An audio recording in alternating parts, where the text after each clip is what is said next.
Hello guys. तो आज हम जो टॉपिक कवर करने जाने हैं वो फंडामेंटल ऑफ नर्सिंग है, यानी नर्सिंग का बेसिक्स ही है, जो कि है पोजीशनिंग। तो डील करते हैं आगे।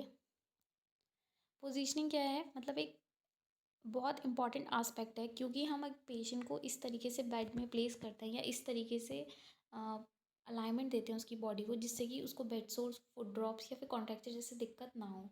ये इसीलिए भी नेसेसरी है ताकि पेशेंट को एक कंफर्ट इन्वायरमेंट मिल सके, खुद को कंफर्टेबल लेवल फील हो सके पेशेंट को, जो कि काफ़ी टाइम से बेड रिडन है। उनकी मोबिलिटी तो हो नहीं पा रही किसी भी तरीके से, क्योंकि वो बेड रिडन है टोटली। तो इफ़ हम प्रॉपर पोजीशन चेंज करते रहेंगे 2-2 आवर में या फ्रिक्वेंटली चेंज करते रहेंगे, तो they will feel a comfort level, मतलब।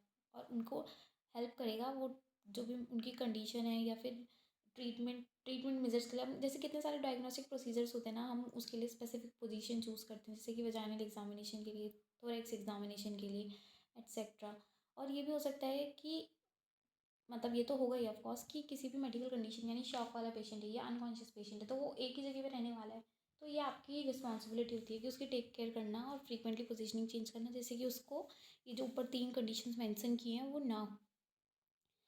जब भी हम पेशेंट को एक बेड पे पोजीशनिंग प्रॉपर प्रोवाइड करते हैं ना, हम ये भी सोचते हैं कि उसको और किस तरीके से हम उसकी केयर को इन्हांस कर सकते हैं। यानी अगर उसको किसी भी तरीके की कंफर्ट डिवाइस की ज़रूरत है, लाइक पिलोज, रोल्स वगैरह, या फिर ब्लैंकेट्स, एट्सेट्रा, जो भी सपोर्टिव डिवाइसेस हैं, अगर उसको ज़रूरत है उसकी कंफर्ट लेवल को इन्हांस करने के लिए, तो हम कोशिश करते हैं कि हम उसको वो चीज़ प्रोवाइड कर सकें। आगे हम देखेंगे डेफिनेशन क्या है पोजीशनिंग की। तो डेफिनेशन ये कहती है कि positioning is defined as placing the person in such a way to perform therapeutic interventions to promote the health of an individual. यानी किसी पर्सन को इस तरीके से प्लेस करना जिससे कि हम अपने थेरेपेटिक इंटरवेंशंस उसको दे सकें और उसकी हेल्थ को प्रमोट कर सकें। आपको पता ही होगा हेल्थ के जो 4 एस्पेक्ट है, preventive, promotive, curative and rehabilitative. तो पोजीशनिंग इस पे भी डील करती है कि अगर प्रॉपर बॉडी को अलाइनमेंट मिलेगा तो ये चारों एस्पेक्ट हेल्थ के कवर हो जाएंगे। पर्पस क्या क्या हो सकते हैं? सबसे पहला तो ये है पेशेंट के कंफर्ट लेवल को इन्हेंस करना।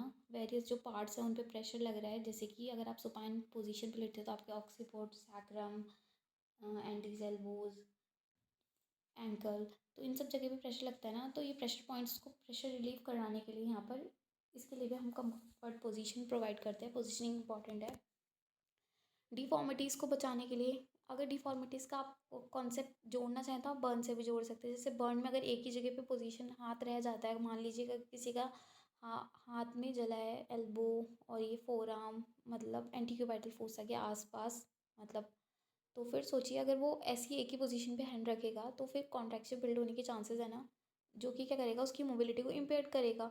तो हमें एक प्रॉपर पोजीशनिंग बहुत ज़रूरी होती है,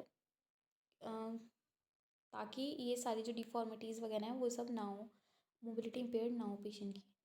प्रेशर सोर्स से बचाने के लिए सुना होगा आपने, बहुत कॉमन वर्ड है प्रेशर सोर्स, बेड अल्सर्स या फिर बेड अल्सर्स जो होते हैं, जिनकी ग्रेडिंग्स होती हैं 1, 2, 3, 4 स्टेजेस जो ग्रेडिंग होती है, जो कि बहुत सीरियस कंडीशन होती है अगर पेशेंट को हो जाती है तो, और जिसके लिए काफ़ी लॉन्ग टर्म ट्रीटमेंट लेना पड़ता है। तो ये रिस्पॉन्सिबिलिटी नर्सेज की होती है कि वो अपने ओवर आवर्स में या हैंड ओवर करते समय चेक करे कि मेरे किसी भी पेशेंट को बेड सोर या फिर प्रेशर सोर्स ना हो। Carry out investigation, very true. जैसे कि अगर आपको थोरासेंटेसिस करना है, वेजाइनल एग्जामिनेशन करना है, या फिर कोई भी अदर प्रोसीजर है, तो उसके लिए प्रॉपर पोजीशनिंग का होना ज़रूरी है to improve circulation, body circulation को इम्प्रूव करने के लिए। सर्जिकल और मेडिकल इन्वेस्टिगेशन, जैसे कि मैंने आपको बताया, उसके लिए ज़रूरी है। जैसे कि हम लेथॉटमी पोजीशन का एक गायनी में यूज़ करते हैं बहुत, बॉडी को प्रॉपर अलाइनमेंट देने के लिए, डिलीवरी कंडक्ट कराने के लिए, लेबर कंडक्ट कराने के लिए, वही बात हो गई, और नर्सिंग इंटरवेंशंस के लिए। अब किन किन प्रिंसिपल्स पे बेस्ड है, या फिर पोजीशनिंग क्या क्या प्रिंसिपल्स को फॉलो करनी है, तो ये क्या है, systematic and orderly way of doing cooperation between two.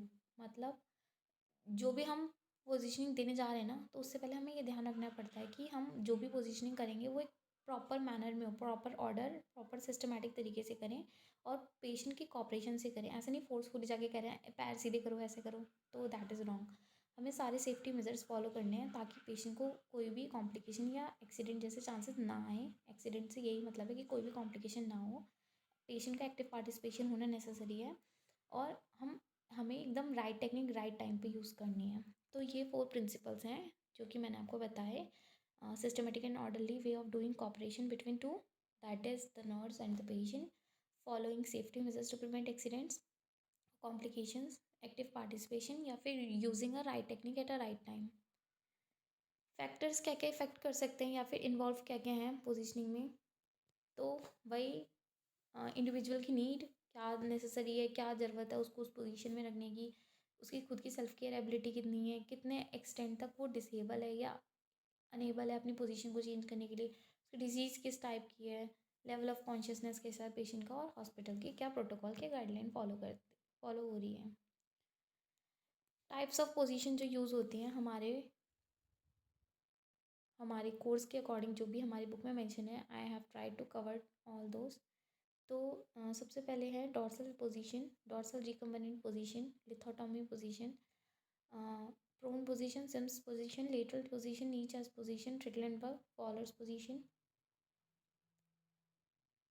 अब ये सारी पोजीशंस हम किन किन पेशेंट को दे सकते हैं या फिर किन कौन कौन से ऐसे पेशेंट हैं जो खुद की केयर नहीं कर पाते हैं, that's why they need this, या फिर हमें किन किन पेशेंट पे ज़्यादा फोकस करके केयर करते हैं।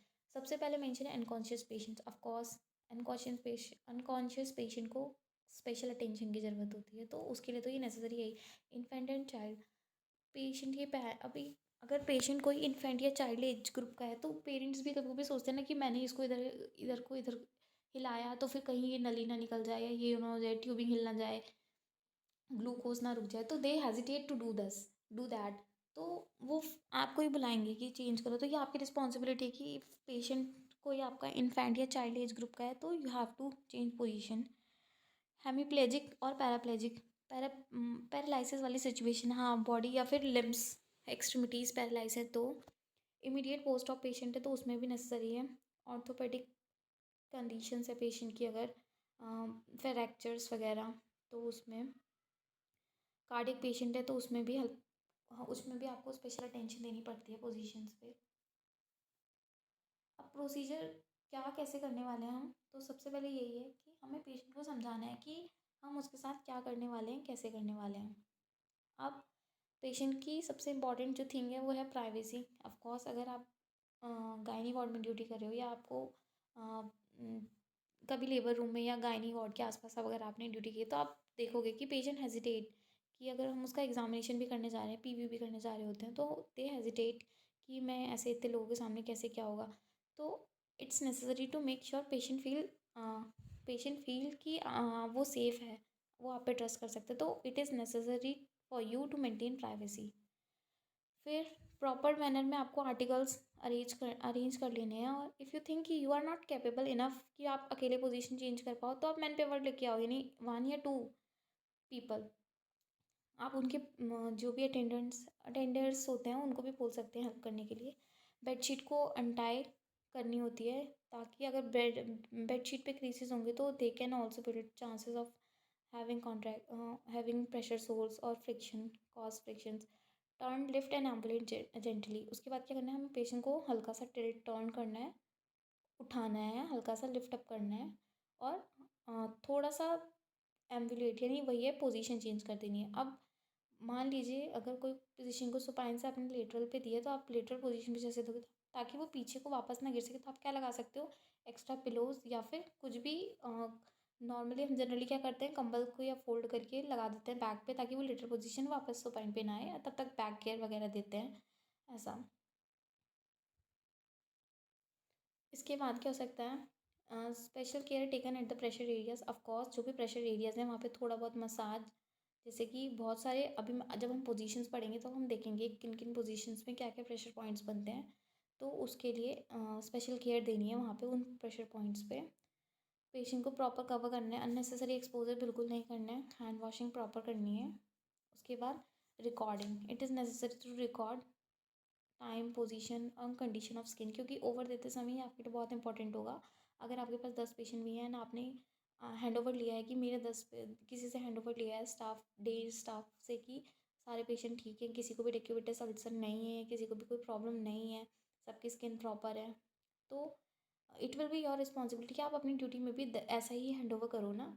सो सेम कॉपिंग नहीं करनी होती है कि हाँ सब ठीक है, एक बार चेक करना होता है किसी के पेशेंट के पास जाके कि हाँ चेक करना होता है बॉडी में कि कोई दिख तो नहीं रहा ऐसा साइन ऑफ प्रेशर सोर, या फिर पोजीशन चेंज हुई है कि नहीं। तो ये आपकी रिस्पॉन्सिबिलिटी है करने की। तो आज हमने बहुत सारी चीज़ें देखी। I think that will be enough. बहुत लंबी वीडियो हो गई है 10 मिनट की। अब हम एक एक करके पोजीशंस को नेक्स्ट वीडियो में डील करते हैं। तब तक के लिए बाय बाय।